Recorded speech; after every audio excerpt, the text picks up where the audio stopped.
जो लोग घर में एसी लगवाते हैं वो 1000 किलोग्राम का तो होता नहीं है एसी का वजन, फिर भी लोग 1 टन और 2 टन इसे क्यों कहते हैं। तो चलिए जानते हैं इसके बारे में। दोस्तों, जब भी नया एसी खरीदने की बात होती है तो सबसे ज़्यादा इसी बात की चर्चा होती है कि कितने टन का एसी खरीदा जाए। तो क्या आपने कभी सोचा है कि 1 टन में 1000 किलोग्राम होता है और एसी का वजन काफ़ी कम होता है, फिर भी इसे टन से क्यों मापते हैं।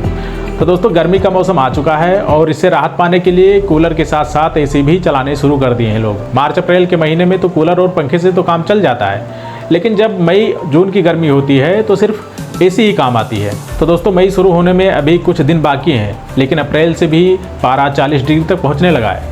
यही वजह है कि लोग ऑफिस से लेकर घरों तक एयर कंडीशन चलाने लगे हैं। जब भी एसी की बात होती है तो अक्सर पूछा जाता है कि आपके घर में कितने टन का एसी लगा है या फिर आप कितने टन का एसी खरीद रहे हैं। तो क्या आपने कभी सोचा है कि एसी का वजन तो काफ़ी हल्का होता है, फिर इसमें टन का क्या रोल है। तो अगर आपको नहीं मालूम है तो बता दें कि 1 टन में 1000 किलोग्राम होता है, जबकि हमारे घर में इस्तेमाल किए जाने वाले स्प्लिट या विंडो एसी का वजन 50 किलोग्राम से भी कम होता है। इतना हल्का वजन होने के बाद भी स्प्लिट या फिर विंडो दोनों ही तरह के एसी में टन शब्द का प्रयोग किया जाता है। अगर आप एक नया एसी खरीदने की प्लानिंग कर रहे हैं और आपको टन का मतलब नहीं मालूम है तो हो सकता है कि आप गलत एसी खरीद लें।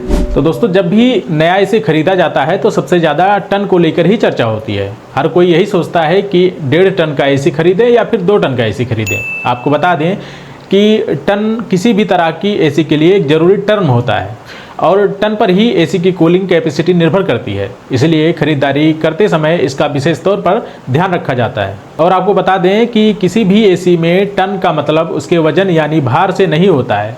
स्प्लिट या विंडो एसी में इसका इस्तेमाल किया जाने वाला टन शब्द का सीधा अर्थ होता है उसकी कूलिंग क्षमता से होता है। और सामान्य भाषा में समझाएं तो एसी जितना ज़्यादा टन की होगी उतने ज़्यादा एरिया को वो अच्छे से ठंडा करेगी। एयर कंडीशनर में 1 टन का मतलब होता है कि उसको आपको उतनी कूलिंग मिलेगी जितना 1 टन बर्फ़ दे सकता है। अगर आप एक छोटे साइज़ के कमरे के लिए एसी खरीद रहे हैं तो आप 1 टन का या फिर इससे कम कैपेसिटी का एसी खरीद सकते हैं। लेकिन अगर आप बड़े हॉल में लगाते हैं या फिर बड़े बेडरूम के लिए एसी खरीद रहे हैं तो आपको 1.5 टन या फिर 2 टन के कैपेसिटी वाले एसी को खरीदना चाहिए। और सामान्य शब्दों में बताएं तो टन किसी भी एसी की कूलिंग क्षमता को मापता है। आई होप अब आपको समझ में आ गया होगा। तो ये थी वीडियो। अगर वीडियो पसंद आए हो तो वीडियो को लाइक कीजिएगा, दोस्तों के साथ शेयर कीजिएगा। बाकी मिलते हैं नेक्स्ट वीडियो में, तब तक के लिए जय हिंद, जय भारत।